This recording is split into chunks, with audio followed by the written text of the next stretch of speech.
Au Cameroun comme ailleurs sur le continent, le putsch au Gabon fait la une des journaux. Ce coup d'État, le 7e en 3 ans en Afrique francophone, ne manque pas de faire parler ici dans un pays où le chef de l'État, Paul Biya, a été élu pas moins de 7 fois avec des résultats souvent proches du plébiscite.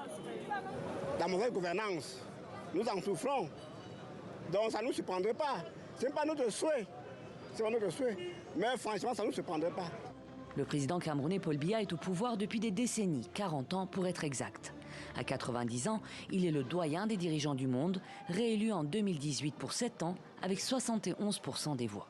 Quand ce mandat arrivera à expiration, vous serez informés sur le point de savoir si je reste ou si je m'en vais au village. Son principal rival, l'opposant historique John Frundi, est décédé en juin dernier à l'âge de 81 ans sans avoir jamais pu s'imposer au scrutin présidentiel. Pour autant, au PCRN, le Parti camerounais pour la réconciliation nationale, on croit au respect de l'ordre constitutionnel et à l'alternance par les urnes.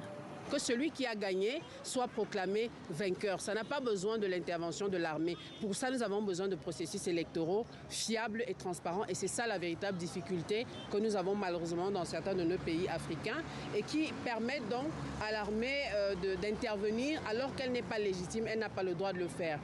Pas de risque d'une intervention militaire non plus, selon cet universitaire proche du pouvoir.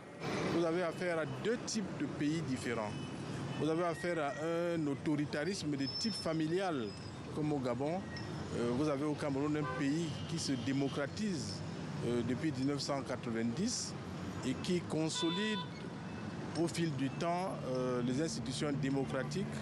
Une démocratisation inexistante selon les ONG de défense des droits humains comme Human Rights Watch et Amnesty International qui dénoncent régulièrement la répression exercée au Cameroun à l'encontre des opposants et des séparatistes anglophones.